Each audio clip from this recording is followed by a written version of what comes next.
한국고등교육자단이 후원하는 전문 서평지 서울 리뷰어 북스. 서평지에 실린 내용 그 너머의 얘기 들어보는 리뷰의 발견 그 10번째 시즌의 세 번째 시간입니다. 안녕하세요. 저는 리뷰의 발견 진행을 맡고 있는 숭재정보사학과의 정인관이라고 합니다. 오늘은 야마모토 다카미스의 그 많던 개념어는 누가 만들었을까? 부제가 서양 학술 용어 번역과 근대어의 탄생입니다. 이 책에 대해 서평을 써주신 서울대 국어국문학과 박진호 교수님 모시고 책에 대한 이야기 들어보도록 하겠습니다. 교수님 안녕하세요. 네, 안녕하십니까. 예, 네. 저희 보니까 이제 저랑 함께 이제 녹화해 주신 게 이제 이번이 세 번째인데 마지막 녹화가 벌써 10달이나 지났더라고요. 시간이 굉장히 사뭇 빠르다는 생각을 또 하게 됐습니다. 그동안 좀 어떻게 지내셨는지 여름에 뭐 어떻게 좀 잘 지내셨나요? 지금 너무 더운데. 그 사이에 뭐 좀 중요한 변화라면 제가 이제 지난년 12월부터 서울대 AI 연구원의 기획부원장을 이제 맡게 되었습니다. 예. 그래서 이제 AI 연구원이 아무래도 여러 기업들하고 산학 협력 관련된 많은 활동을 하고 있어서 이제 그 사이에 좀 그 기업에 계신 분들을 좀 많이 만났습니다. 그래서 보통 이제 우리 교수들은 주로 학교에 있는 사람들만 평소에 주로 많이 만나다가 좀 기업에 계신 분들 만나니까 평소에 잘 못 듣던 새로운 이야기, 좀 색다른 관점에서 이야기를 좀 많이 듣고, 그래서 나름대로 또 배우는 것도 많이 있고, 좀 일도 있지만 또 그 단순히 일에 그치지 않고 뭐 저에게도 좋은 공부가 되고 있습니다. 예.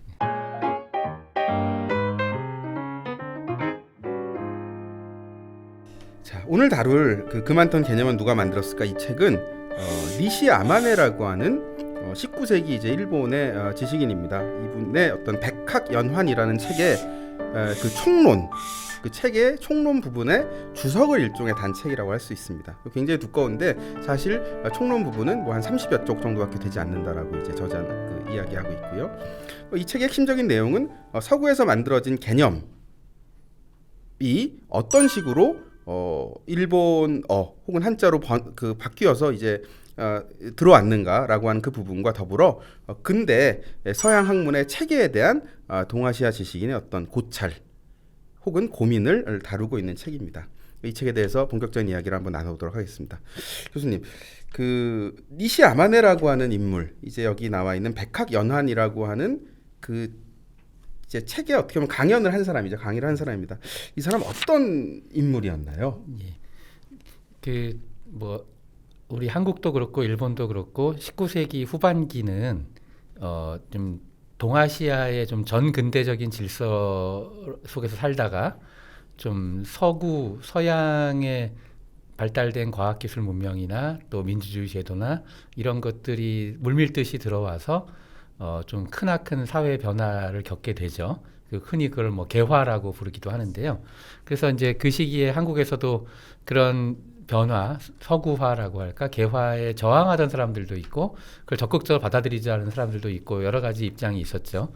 그래서 뭐 한국의 경우에 전자는 위정척사파, 뭐 후자는 개화파 이렇게 부르는데, 일본도 뭐 그런 비슷한 여러 가지 입장들이 있었습니다. 니시 아마네는 일본의 당시에 19세기의 개화파의 아주 중요한 인물 중에 한 사람이라고 할 수 있습니다. 그러니까 이 사람이 젊었을 때는 전통적인 그 동아시아의 교육, 한학 교육을 받아서 한문으로 된 고전도 많이 읽어서 동아시아 건근대 지식인의 소양도 닦았고요. 근데 이제 인생의 후반부에 들어가서는 이제 서양 학문도 공부를 많이 했습니다. 네덜란드에 유학을 직접 하기도 했고, 그래서 유학을 다녀온 이후에 이렇게 서양 학문들 제자들에게 가르치는 일도 많이 했고, 그리고 그렇게 단지 그냥 공부, 학문만 한 게 아니라 그거를 이제 정치적으로 실현하는 일에도 상당히 중요한 역할을 하기도 했습니다. 메이지 유신이 일어나기 전에도 막부에서 일을 했고, 메이지 유신이 일어난 뒤에도 메이지 정부에서 뭐 군사 제도라든지 이런 거를 이제 기초를 닦는데 크게 공헌한 사람입니다.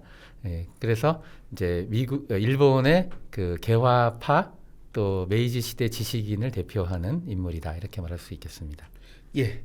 그래서 이제 이 그 니시 아마네라고 하는 인물이 보니까 그 네덜란드 유학도 갔다 와서 이제 그렇게 배워온 것들을 일본의 젊은 학생들, 이제 뭐 지식인들에게 이제 가르친 그 강의록을 그 제자가 기록한 책이 이제 백학연환이더라고요. 그리고 오늘 다루는 이 그 많던 개념은 누가 만들었을까는 그렇게 만들어진 강의록에 대한 일종의 강의론의 총론에 대한 주석서입니다. 그 사실 이 책, 오늘 다룰 이 책 많은 이야기를 담고 있는데요. 또 뭔가 한마디로 정리해 소개하기는 좀 쉽지 않은 책입니다. 그래서 제가 좀 어려운 부탁을 하나 드릴게요. 이 책을 좀 간단하게 소개해 주시면 좀 감사하겠습니다. 네네.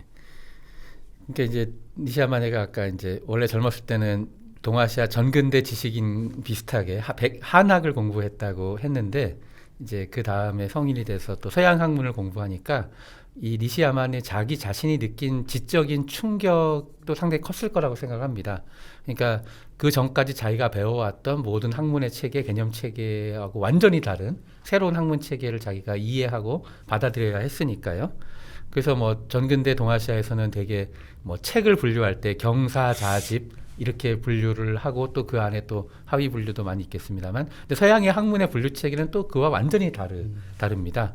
뭐 이제 인간과 이제 사회를 연구하는 인문학, 사회과학도 있지만 이제 자연을 연구하는 자연과학도 있고, 그래서 동양 학문과는 완전히 다른 서양 학문을 자기가 이제 공부를 했고 그것을 일본의 제자들, 젊은이들에게 또 가르쳐야 되는 입장에 있습니다. 근데 이 니시야마네의 강의를 듣는 제자들도 한학 공부는 그래도 어느 정도 해서 논어 맹자 같은 걸 또 좀 읽고 한 학생들이거든요. 그러니까 동아시아 전근대의 그런 한문, 한학에 대한 약간의 소양이 있는 제자들한테 서양 학문을 어떻게 소개하면 잘 소개할 수 있을까, 어떻게 잘 설명할 수 있을까, 니시야마네가 고민을 많이 했던 것 같아요. 그래서 이제 강의를 위해서 강의 노트, 강의록도 만들고 했는데, 그래서 이 일본의 또 동아시아에서의 전근대로부터 근대로 넘어오는 그 과도기에 이 전근대적 학문과 근대적 학문, 서구적 학문 양쪽을 다 공부했던 사람이 이 신식 학문, 서구적인 학문을 제자들에게 가르치기 위해서 고민한 흔적을 엿볼 수 있는 책이다.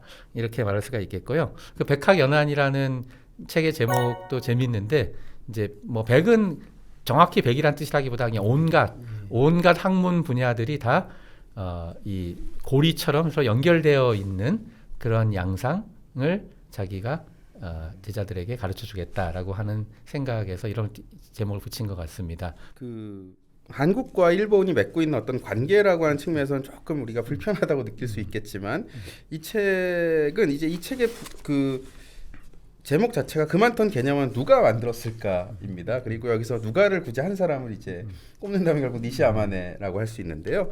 사실 오늘날 우리가 너무나 자연스럽게 사용하는 많은 어떤 그 한자어로 주로 된 개념들이 사실 그게 어느 날 갑자기 뿅 나타났다기보다는 이 니시야마네라고 하는 인물이 19세기에 정말 많은 고민을 해서 만든 거예요. 이제 그 과정에서 뭐 되게 많은 고민들을 하고 어떻게 번역해야 될 것인가 이런 흔적들이 나타나 있고, 이 책은 이제 그 흔적들을 이제 그 추적해가는 일종의 추적기라고도 이제 볼 수 있을 것 같습니다.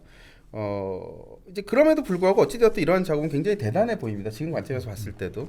어떻게 보셨는지요? 예. 그러니까 이제 니시야마네가 이제 서양의 학문 체계 그리고 서양의 학문의 기초적인 내용을 제자들에게 가르쳐야 되는데, 이 니시야마네가 유학했던 시절에는 당연히 뭐 영어나 라틴어나 네덜란드어, 독일어 같은 유럽어로 이제 공부를 하고 배웠을 겁니다. 근데 지금 자기 강의를 듣는 학생들은 그런 서양어에 아직 익숙하지가 않죠. 뭐 아주 조금 독해 능력이 있는 학생도 있겠지만 대체로는 그런 독해 능력을 아주 제대로 못 갖췄을 것이고, 근데 그 제자들은 한학에 대한 공부는 조금은 했기 때문에 한자 한문은 좀 잘 알고 있고, 따라서 서양의 학문의 가장 기본적인 개념들을 원어 그대로 제시하고 가르쳐서는 제대로 이해시킬 수가 없었을 겁니다. 그래서 니시야마네가 택한 전략은 그거를 자기 강의를 듣는 제자들이 그래도 좀 더 잘 알고 있는 한자와 한문을 이용해서 번역을 시도를 한 거죠. 그런데 그런 니시야마네나 또 그와 비슷한 시기에 비슷한 생각을 했던, 작업을 했던 사람들의 그런 번역의 시도 중에 그러니까 동일한 서양의 단어를 놓고서 두 사람이 서로 다르게 번역한 경우도 얼마든지 많이 있었겠죠. 그래서 번역어들이 서로 경쟁을 벌이기도 했는데, 그래서 그 중에 어떤 것들은 살아남지 못하고 그냥 역사 속에 묻힌 것도 있지만, 니시야마네가 그때 했던 번역어에 꽤 많은 수가 지금까지도 살아남아 있거든요. 현재 일본어에도 남아 있고, 근데 일본어에만 남아 있는 게 아니라 그것이 중국과 우리 한국에도 이제 수출이 되었습니다. 예. 그래서 오늘날 우리가 쓰고 있는 단어 중에도 니시 아마네의 작품인 것들이 있는데 대표적인 게 필로소피의 번역어인 철학, 예. 그다음에 이제 디덕션과 인덕션의 번역인 연역과 귀납, 예. 이런 것들이 대표적인 니시 아마네의 작품입니다. 근데 이제 뭐 어떻게 생각하면 이런 서양의 중요한 개념어를 우리 한국에서 스스로 번역을 했으면 주체적으로 했으면 더 좋았을 텐데 일본의 지식인이 번역한 거를 우리가 그대로 수입해다 쓰고 있다고 하니 좀 기분이 별로 좋지 않다, 이렇게 생각하시는 분도 있을 수가 있는데요. 근데 이제 그런 서양의 문물을 우리 조선보다는 일본이 조금 더 앞서서 접했거든요. 예. 그러면 우리보다 그런 서양 문물을 더 일찍 접했고요. 또 일본이 메이지 유신을 통해서 전면적으로 서구화되기 전에도 에도 시대에 나가사키를 통해서 네덜란드와 교역을 하고 많은 학술 서적을 수입을 해서 번역도 하고 난학이라는 게 이미 벌써 뭐 100년, 200년의 전통을 가지고 있었던 거죠. 그러니까 서양 문물을 어떻게 이해하고 흡수할 것인가에 있어서 우리나라보다 일본이 훨씬 더 일찍부터 경험이 있었고 고민을 많이 해왔다고 할 수 있습니다. 근데 이 번역어를 만든다는 게 쉬운 일이 아니고 원래 원어의 뜻과 그 뜻의 맥락까지도 잘 포착을 해야 되겠지만 이거를 받아들이는 사람 입장에서 쉽게 이해할 수 있어야 되잖아요. 그러니까 이제 쉬운 일이 아닌데 그러니까 일조일석에 이게 이루어질 수 있는 일이 아니고 굉장히 지식인들의 오랜 고민의 축적이 있으면 훨씬 더 잘할 수 있는 일이고, 당시 우리 뭐 어쩔 수 없이 우리가 인정할 수밖에 없는 거는 조선보다는 일본이 그런 서양의 개념어를 번역하기에 훨씬 더 나은 위치에 있었다라고 할 수가 있고요. 나은 위치에 있는 일본의 지식인들이 아주 좋은 솜씨 좋게 서양의 개념어들을 한자어로 번역을 또 잘 해놨어요. 근데 한자 한문이란 거는 일본뿐 아니라 동아시아 전체의 공통의 자산이기 때문에 그렇게 일본인들이 번역해 놓은 한자어로 번역해 놓은 것 덕분에 우리 조선의 지식인들도 서양의 학문이나 개념을 좀 더 쉽게 이해할 수 있게 된 거죠. 그러니까 그런 점에서는 중국이나 우리 한국의 지식인들이 일본의 지식인에게 이제 고마워할 부분도 있다고 생각이 되고요. 학문의 영역에서는 어느 국가나 민족의 자존심을 내세우기보다는 국경을 넘어서서 더 같이 협력하고 더 도와주고 배울 건 배우고 하는 자세가 더 좋은 자세가 아닌가. 그래서 니시 아마네 같은 사람의 작업은 일본뿐 아니라 동아시아 전체의 지식인들이 어떻게 보면 좀 고마워하고 존경할 만한 일이었고 그 혜택을 오늘날 우리도 계속 입고 있다, 이렇게 생각을 합니다.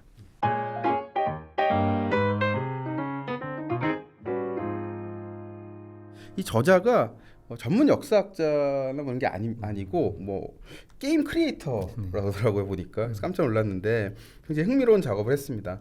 방금 교수님께서 말씀해 주셨던 것처럼 이제 일본이 가지고 있었던 근대 아시아 사회에서의 어떤 굉장히 좀 독자적인 위치, 그리고 어떻게 보면 가장 빨리 근대화 서구화를 이뤘다는 그런 특성 때문이겠지만 일본에서 근대화 번역의 문제에 대해서 좀 다룬 연구들이 많은 것 같아요. 한국에 우리가 잘 알려진 번역된 책들만 하더라도 뭐 마루야마 마사오와 가토 슈이치가 쓴 번역과 일본의 근대, 그다음에 사카이 나오키 후지 다케시의 번역과 주체, 뭐 이런 책들도 이미 좀 오래전부터 나와 있었습니다. 이 책과 오늘 다루는 어떤 이런 금왔던 개념은 누가 만들었을까? 이게 물론 당연히 뭐 다루는 대상도 다르고 뭐 깊이나 다를 수 있겠지만 이 책이 갖고 있는, 오늘 다루는 이 책이 갖고 있는 좀 특성, 기존의 번역의 문제를 다룬 책들과의 어떤 다른 좀 특성이 있다면 어떤 게 있을까요? 예. 그래서 이제 이 책도 그 번역이라는 게 이 책을 관통하는 굉장히 중요한 키워드이긴 합니다만 제 생각에는 이 책에서 번역보다 어쩌면 더 중요한 키워드는 서양 학문의 체계라고 할 수가 있을 것 같습니다.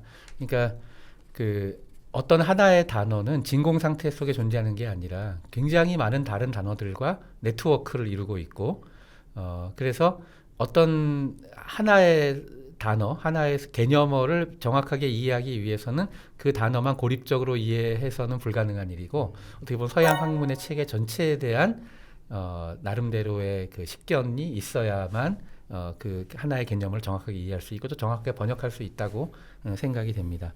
그래서 이제 그 번역과 일본의 근대, 번역과 주체라는 책들도 굉장히 그 좋은 책인데 이제 근데 그 책은 그 번역이라는 키워드가 가장 전면에 내세워져 있고, 근데 그 학문의 체계라고 하는 그런 관점은 그렇게는 두드러지지는 않죠. 근데 이 니시야마네의 평생의 그 연구와 교육도 그렇고 이 책에서는 이제 서양의 개념어들을 번역을 할 때는 서양 학문의 체계 전체를 시야에 넣고 전체적으로 고민을 해야만 좋은 번역어가 나올 수 있다라고 하는데 이 책에 특징이 있지 않나 이렇게 생각이 됩니다.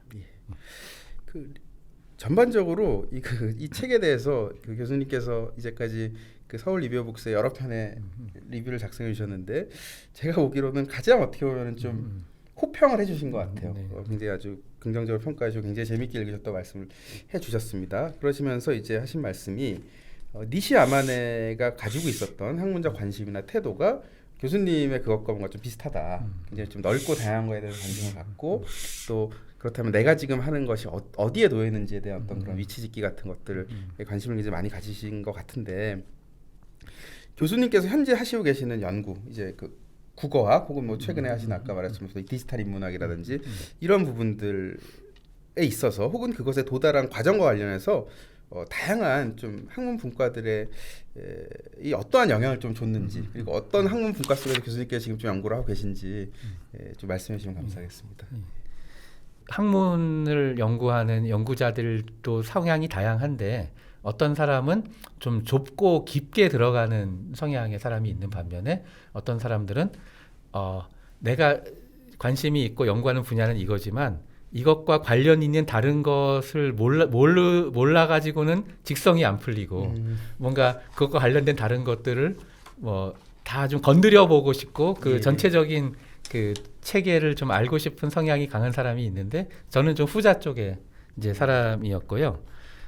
그래서 이제 저는 뭐 그 국어 국문학과에 가겠다는 생각을 상당히 일찍 중학교 2학년 때부터 하긴 했는데 그래도 그 대학이라는 곳에 어떤 단과 대학이 어떤 게 있고 그 단과 대학 안에 어떤 학과들이 있고 그 학과들 사이에 서로 관계라든지 또 학과에서 개설하는 교과목들의 그 관계라든지 뭐 어떤 교과목을 수강하기 위해서는 그 전에 어떤 교과목을 먼저 수강하는 게 좋다라든지 이런 것도 사실 대학 입학 전부터 좀 관심이 많았습니다.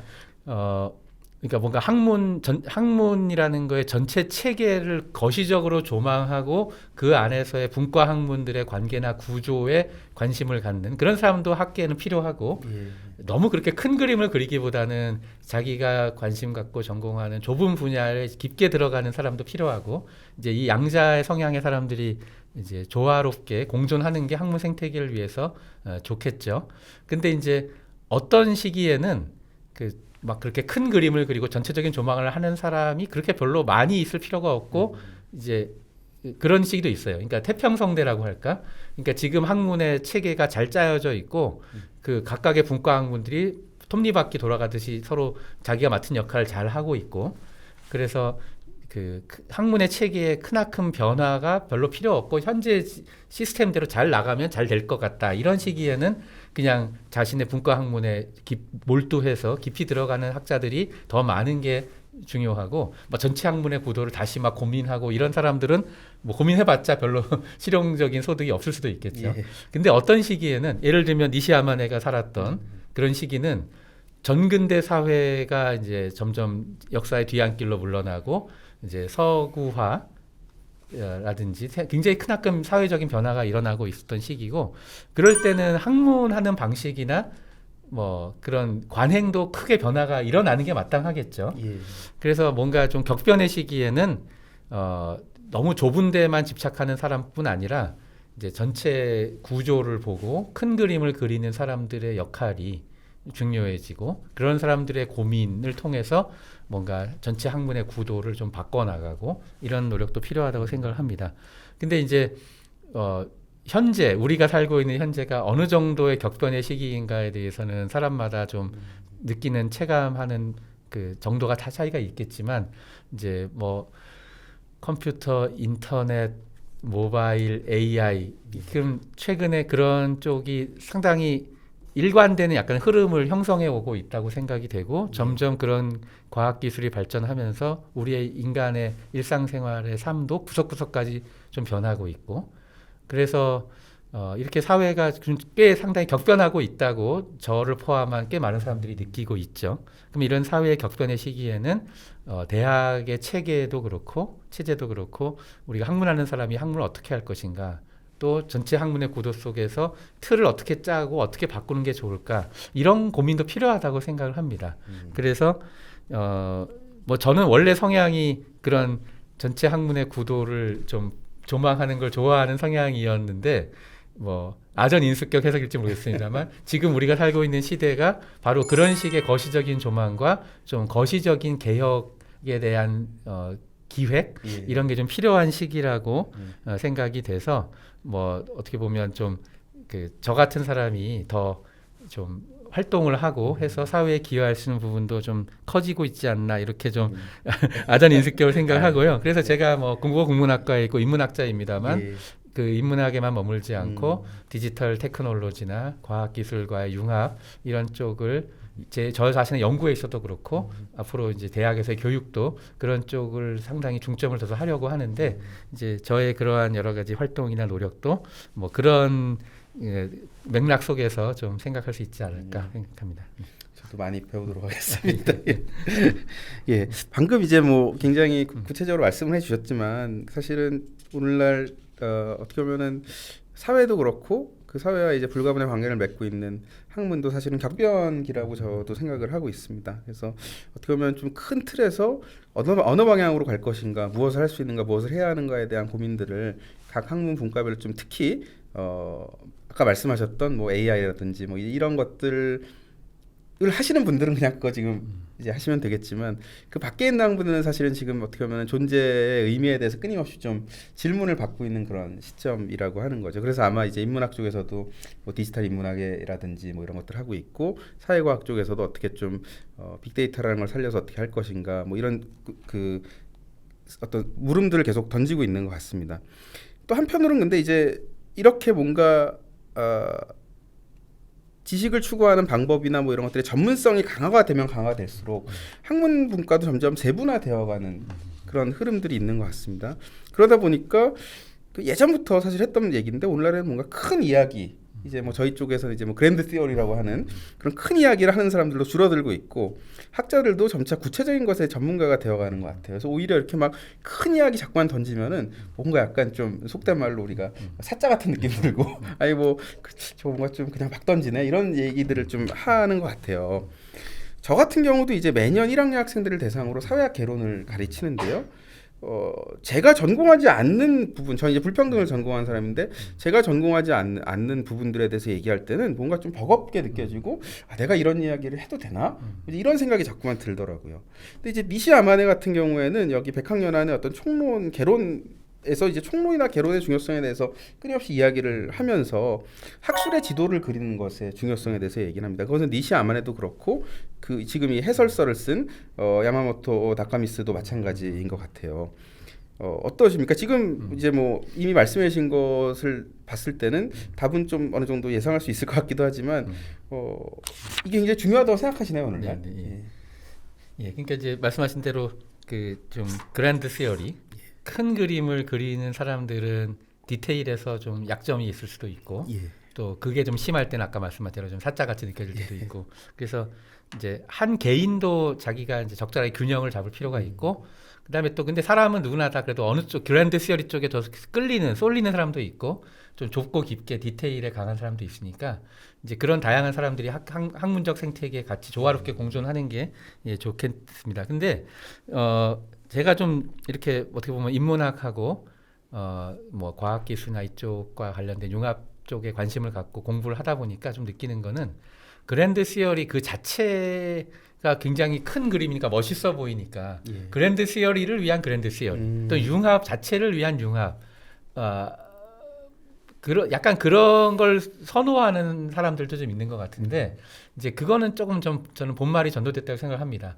그랜드 시어리나 융합이나 다 어떻게 보면 우리가 좀 더 학문을 잘하고 연구를 잘하고 또 학문 생태계가 조화롭게 뭐 큰 그림도 잘 그리고 디테일 세부적인 것도 잘하고 이제 이렇게 하기 위해서 어떻게 보면 방편이라고 생각이 되는데 제가 이제 이런 융합 관련된 걸 하면서 조금 많이 느끼는 거는 예를 들면 인문학자들이 예를 들어 우리가 인문학을 연구할 때 과학기술, 디지털 테크놀로지가 아마 필요하고 점점 중요해질 것 같아라고 생각하는 사람들은 많은데 아직 그쪽 과학기술 쪽에 대해서 본격적으로 제대로 깊이 공부를 아직 하지 않은 상태이기 때문에 그게 어떻게 필요할지에 대해서 굉장히 뜬구름 잡는 추상적인 수준의 얘기밖에 못하는 경우가 많이 있는 것 같고요. 또 반대로 우리 인문학자들이 오늘날 같이 뭐 AI가 막 화두가 되고 이런 또 약간 좀 이공계 쪽이 좀 더 존경을 받고 문송합니다라고 예. 이런 얘기가 많이 되는 시대에는 그래도 우리 인문학이 AI를 위해서도 뭐를 위해서 굉장히 중요한 기여를 할 수 있을 거야라고 주장하고 싶고 또 그렇게 주장을 하는데 인문학적인 통찰, 인문학의 연구 성과, 인문 정신이 그런 AI나 이런 과학 기술에 어떻게 공헌할 수 있을지도 역시 잘 알지는 못해가지고 아주 추상적인 수준의 막연한 이야기만 주로 많이 되는 것 같아요. 그래서 저는 이제 또 저는 뭐 큰 그림을 그리는 걸 좋아하긴 하지만 또 제 성향은 뜬구름 잡는 얘기보다는 굉장히 스페시픽한 예. 이제 특정한 이야기를 하는 걸 좋아해서 뭐 어디 학회에서 초청을 받아서 강연을 할 때도 예. 그렇게 굉장히 큰 이야기만 하기보다는 그거는 잠깐만 하고 매우 구체적인 케이스 스터디를 많이 이제 소개해 주는 편인데요. 그래서 저도 그러니까 이제 우리 인문학자들도 그렇고 과학기술자도 마찬가지인데 자기의 연구 관심사에 따라서 매우 좁고 깊은 연구 주제를 탐구를 하다 보면 이거를 과학기술자들이 내가 이런 쪽의 과학적인 연구, 공학적인 연구를 했는데 이걸 연구할 때 선뜻 어떤 문제에 봉착을 했는데 그 문제에 대한 해결책을 과학기술 쪽에서는 찾기가 어렵고 그래서 인문학 쪽을 좀 자기가 공부도 해보고 관련 학자들한테 자문도 구해보고 했더니 그쪽에서 이런 해결책을 구할 수 있었다라든지 또 인문학자도 마찬가지죠. 예. 그래서 이렇게 굉장히 그 고민은 크게 하되 큰 그림을 그리되 그 융합을 어떻게 할 것인가 또 인문학과 과학기술이 어떻게 협업을 할 수 있을 것인가 하는 거는 좀 더 굉장히 스페시픽하게 디테일하게 내려가서 고민을 할 필요가 있다라고 생각을 하고요. 현재는 근데 이제 그런 융합과 관련해서 너무 약간 높은 수준의 추상도가 높은 뜬구름 잡는 얘기는 좀 많은데 그에 비하면 스페시픽한 얘기가 적어서 좀 저는 약간 그게 좀 불만이고요. 이제 니시 아마네의 저작을 저도 접하면서 좀 그래도 좀 좋게 생각을 한 거는 니시 아마네는 전체 학문의 구도를 관심을 갖고 그 점에서 저와 비슷하지만 또 서양의 개념어 하나하나 번역어 하나하나에 대해서 문헌학적으로 추적하고 어떤 번역어가 좋을지 고민하고 하는 데 있어서는 굉장히 스페시픽한 디테일한 측면의 고민을 하는 사람이라서 그 점도 뭐 저는 굉장히 마음에 들었고 지금 현재 우리에게도 필요한 태도나 정신도 그런 게 아닌가 생각합니다.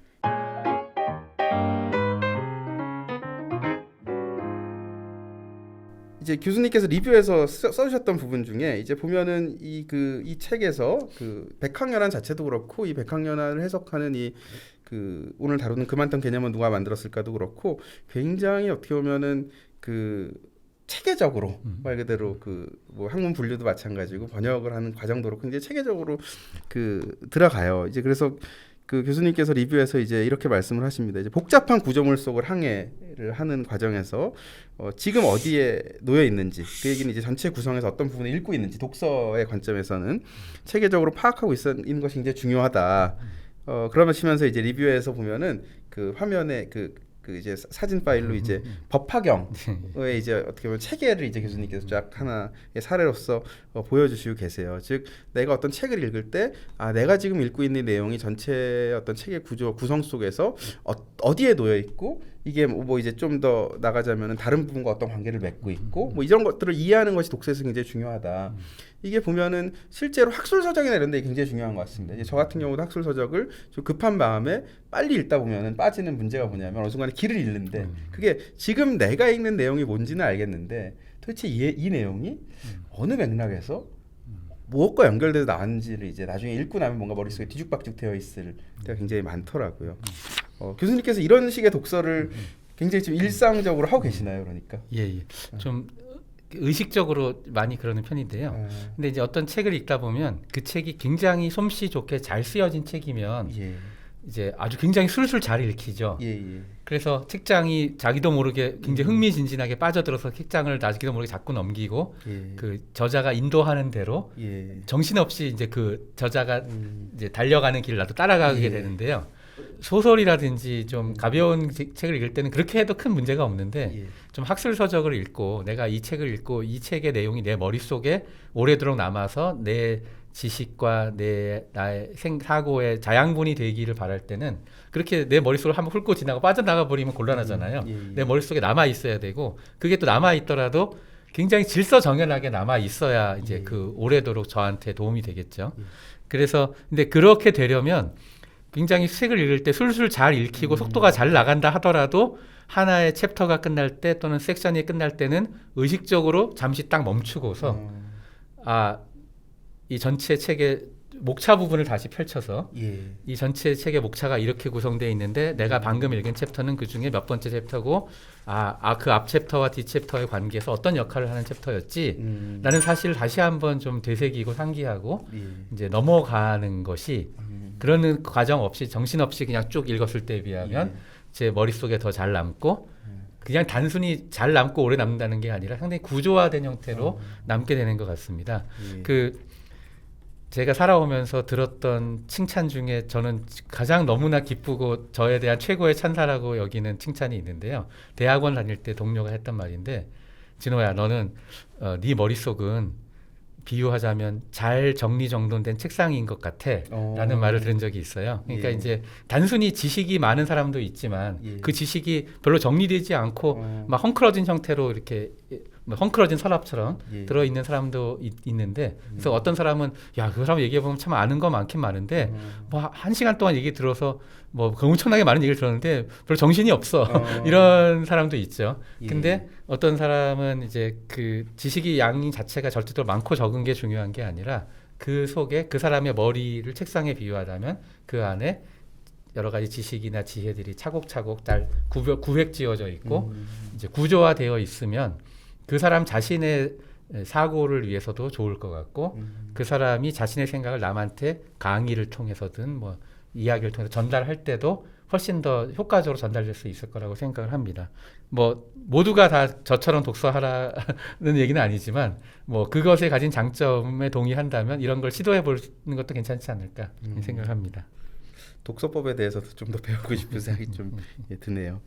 예, 그 교수님께서 이 책에 대해서 반감을 여러 번 표시하시는데요, 리뷰에서 혹시 조금 아쉬운 점은 없을까요?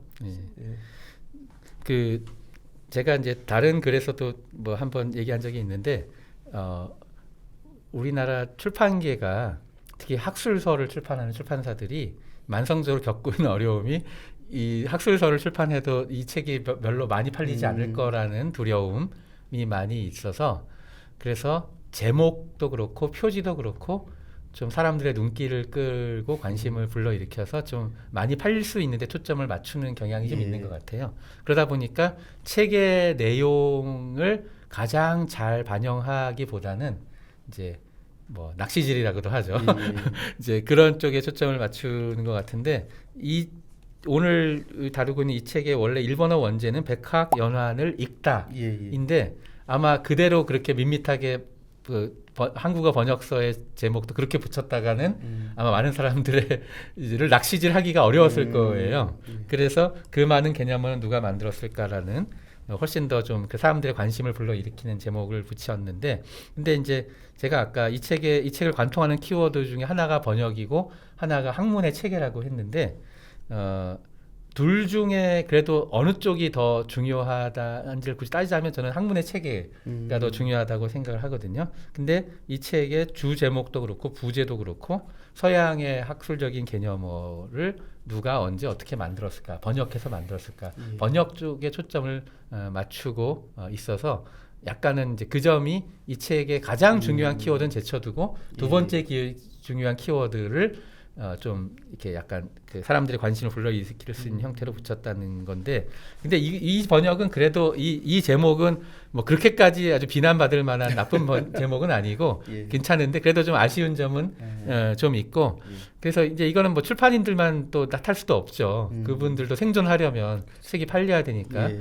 그러니까 지금 이제 좀 더 우리 한국 사람들이 또 한국어로 독서를 할 때 좀 더 학술서도 더 많이 사서 봐서 출판 시장이 더 활성화되고 예. 또 출판인들이 너무 그렇게 낚시질에만 이제 몰두하지 않아도 책의 내용을 좀 더 투명하게 정직하게 또 스트레이트하게 보여주는 제목을 붙여도 좀 더 많이 팔리는 그런 한국 학술 출판 시장이 됐으면 하는 바람입니다. 이 책 어떤 분들께 좀 추천해 줄까요? 특별히 그 학계에 계시지 않는 일반인 분들도 좀 재미있게 읽을 수 있는 책인지 예. 좀 냉정한 평가 예. 부탁드리겠습니다. 이 책을 쓴 사람이 사실 직업이 게임 크리에이터잖아요. 예. 그러니까 이제 문과 쪽도 아니고 이과 쪽이고 또 학계에 있는 사람도 아니고 산업계에 있는 예. 사람인데 그런 사람이 자기가 종사하고 있는 직업 또 일과 관련된 그런 좁은 영역에만 관심을 갖지 않고 이 사람도 어떻게 보면 니시 야마네처럼 자기가 하고 있는 일이 우리 사회의 그 아주 촘촘하게 연결된 네트워크 구조 속에서 자기와 관련된 여러 가지 것들을 관심을 갖고 들춰보다 보니까 이제 학문 체계 전반에 대한 관심이 생겼던 거고 근데 150여 년 전에 그런 비슷한 고민을 했던 니시 야마네 백학연화를 만나게 된 거죠. 예. 그래서 꼭 뭐 학문에 종사하는 사람이 아니라 뭐 여러 가지 직업을 가지고 있는 사람 중에도 이 책의 필자처럼 그 뭔가 좀 더 전체 큰 그림, 그랜드 시어리, 네트워크 이런 거에 관심 있는 사람들은 읽어보셔도 상당히 그래도 흥미를 충족시킬 수 있는 책이라고 생각을 하고요.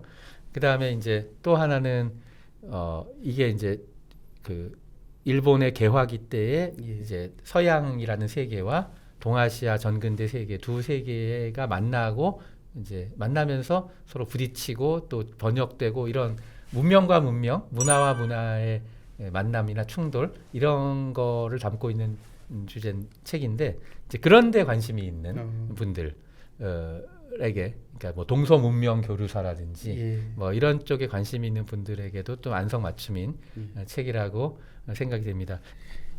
마지막으로 하시고 싶은 말씀 간단하게 해주시면 감사하겠습니다. 예.